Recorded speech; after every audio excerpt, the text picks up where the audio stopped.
So I had a class of about 30 people, and we had them in pairs doing the whole life clearing. And see, it's that the whole life clearing is better done in pairs. By the way, this is not necessarily the way you need to start off. Now, that was how I used to start people off when back, in 1970, 1995. I said 1975. That's how I go back that far, But anyway, so they were in pairs of two, and what they would do in the whole life clearing to start is they would date the traumas, okay? And everybody has, like, let's say between 7 and 10 major traumas. 12 is a lot, okay?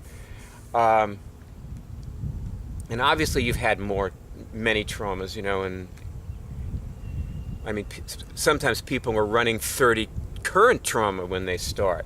But when they start taking out viruses, the current trauma sort of disappear too. They start to disappear. So we don't usually work on current trauma with people when they start anymore. But it was fun to access these things because, for one thing, people were discovering that they could access things that they didn't know were there. And the funny thing is, that if you start to date, let's say, a current trauma, and you date it and you say, okay, do I have a current trauma that's the most important for me to remove right now? And you test, yeah, and then you go, was it over a week ago? And you get the day, and then you get the hour, and you don't really remember what happened on that day and hour, and you're racking your brains, and you go, wait a minute, oh yeah, that was when so-and-so called me up and said such and such. Gee, I didn't think I felt bad about that. And you test it was a trauma, and you had started doing something to yourself or to the other person. That's how you traumatize yourself. You traumatize yourself by doing something to yourself or somebody else.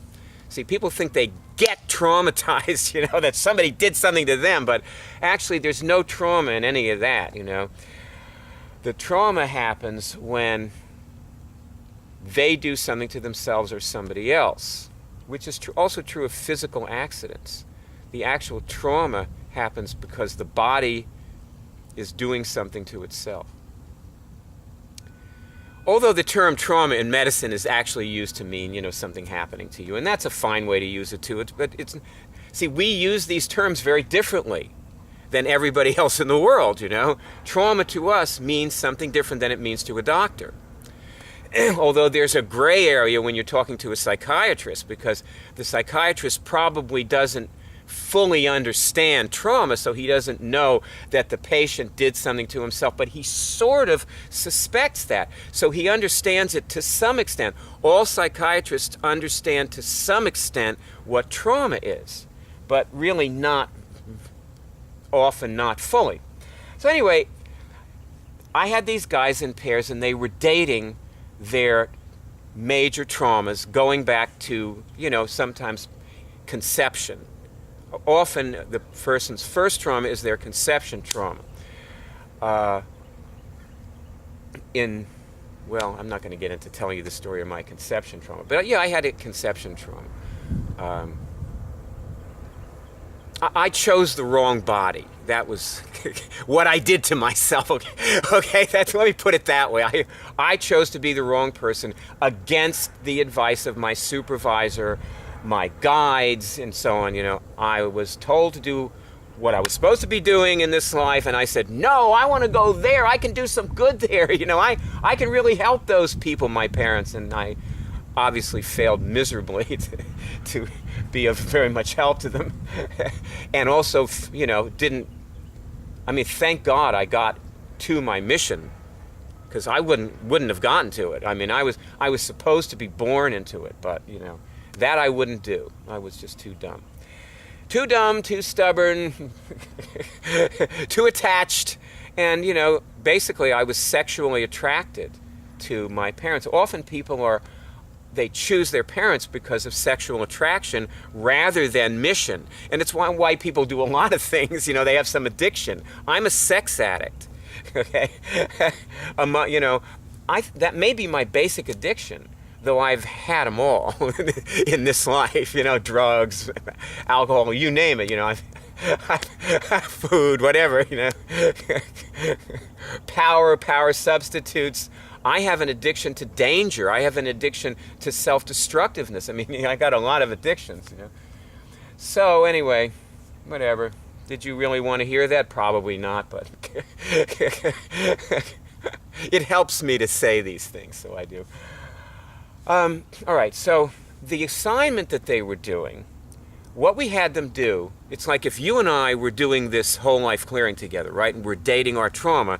And what we would do is we would do yours first, and we would both test what your first trauma was, and then write it on a sheet of paper without telling each other what we tested.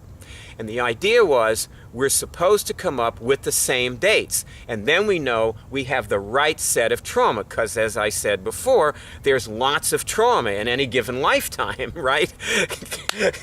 So you're trying to get the key trauma for the whole life clearing, see? There's this key string of trauma. And first you test how many, and you write that down. But you tell each other that, and we say, okay, I test 9, and the person says, oh, I tested that too. So then you got the right number. But then you write the dates down, and you do all the dates without telling each other, and then you compare your sheets of paper. And if they're the same, now right now your mind is going crazy, isn't it? If you're any kind of newbie, at least you're saying, but how could you possibly know what somebody else has done? And another thing about trauma, by the way, while we're on the subject, is you see these major trauma have opening and closing dates. So actually every trauma has 2 dates. So what it would be is 2 years, 3 months to 4 years, 7 months was the trauma opening and closing. And then you clear it. See, it doesn't mean that the trauma isn't there because it closed. Sometimes the trauma never closed, and so then you clear that and so on. So this is what you do with your traumas. This is how you do a whole life clear with a friend. And the idea is, it's right if you both get the same dates, and if you're doing it alone, you don't have that checking procedure. But this was a checking procedure we used.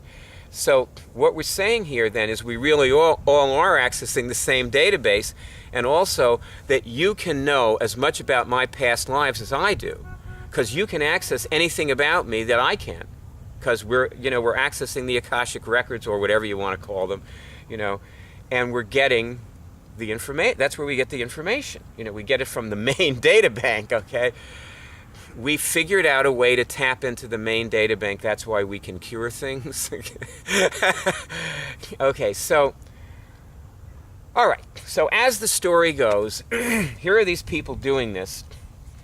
And the interesting thing about this is these people can be rank newbies. And the thing that was great about this is you could take these people who were brand new, and they would learn that they are psychic, they are intuitive.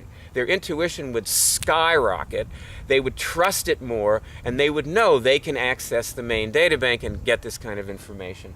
So they're sitting there doing this, and everybody was doing fine except this one pair. And so there was a couple of teachers in there running the thing, and then one of them came to me. I was in the kitchen supervising lunch at the time, and she said, "There's a problem out there. They're not. It's not happening. When they're not going to be ready for lunch." And I said, "What do you mean?" And I thought nobody was doing it, But she said, "Well, there's this one pair," and I went, "Oh, okay." Well, I guess I better go check on that, because we have to get them. They have to get done with this part of the whole life clearing. They would clear they would do this dating, then we would have lunch, and then they would clear the trauma after lunch. See, that's how I had the class set up. So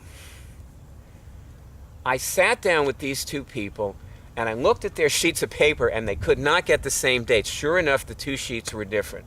And they just didn't understand why this was happening to them. Why me, Lord?